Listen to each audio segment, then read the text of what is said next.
We've been talking about growth in order to better understand how growth relates to strategy.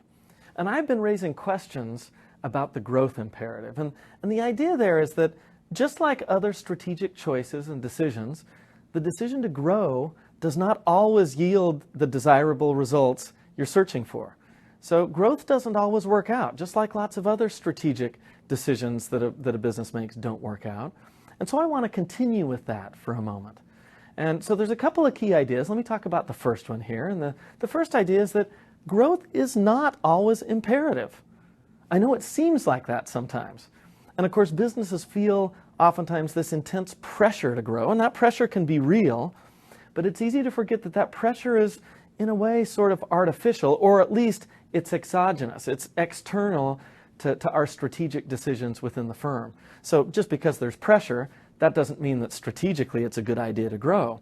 So, when we get caught up in that, I think sometimes we can begin to feel like there aren't any good alternatives to growth. I mean, it's just what we have to do.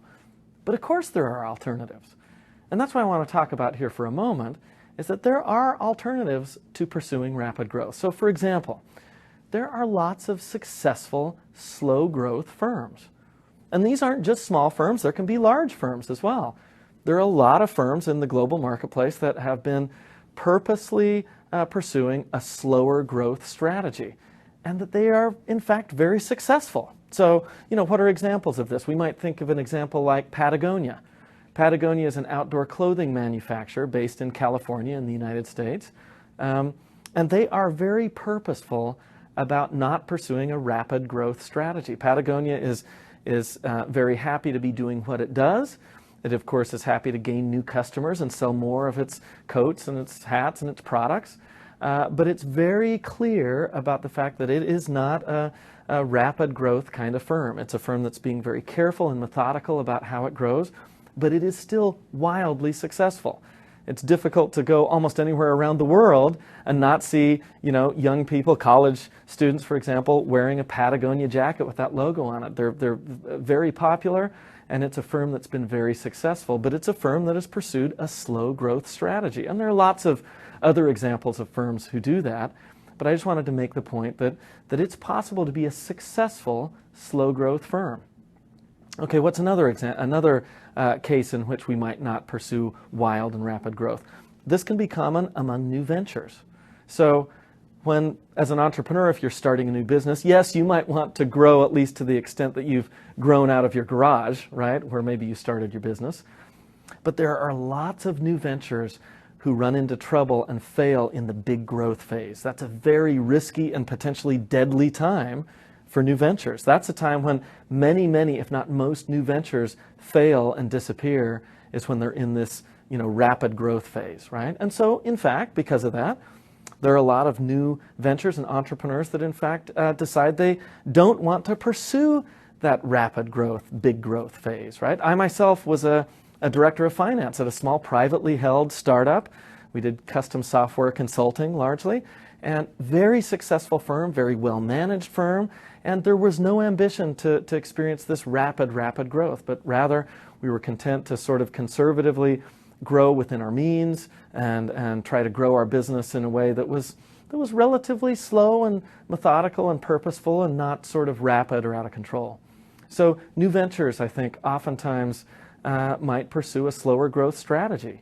Yes, there are Ubers and Facebooks and these new startups, these new ventures that experience this exponential skyrocketing growth, but most new ventures don't necessarily do that, and going through that big growth phase is a risky time.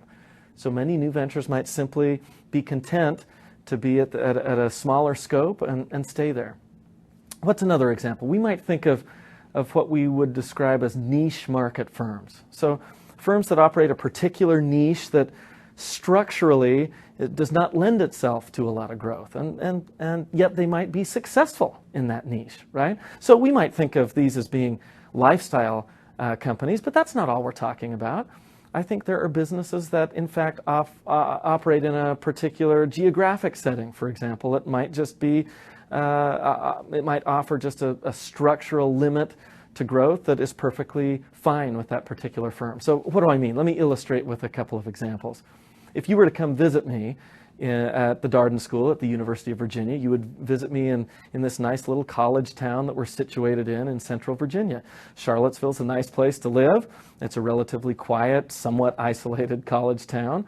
So what's interesting about that is there are a number of businesses that operate in my town that sort of operate in a sort of geographically bounded way. So here's a couple of examples. There's a very successful local bagel shop, Bodo's Bagels. Everyone in Charlottesville loves Bodo's Bagels, and you could go there at any time of day and see a number of students there getting bagel sandwiches or whatever. They have 3 locations in town, and I think that they are very happy to just successfully offer their product, which is very well received locally. And I don't know them. I don't know the business owners. I don't know if they have ambitions to grow beyond Charlottesville and Albemarle County, but they're certainly operating successfully within this geographic niche market. Similarly, my wife and I have a restaurant we love to go to out in Ivy, Virginia. It's out in the country called Dooners.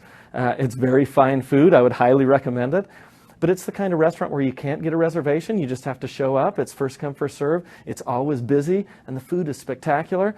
But they're very happy to just operate this highly successful, localized business with one location, and that appears to be sufficient for them. I don't think they have ambitions to grow into an empire of restaurants. It's just a very successful local business operating in a niche geographic market, and it's perfectly fine. So what I wanted to reinforce is this idea that growth is not always imperative. There are small companies, large companies, there are startups, there are older firms who are happy to sort of operate successfully, to create value for their customers as well as their employees and other stakeholders, and do it in a way that doesn't necessarily require or include plans for rapid growth.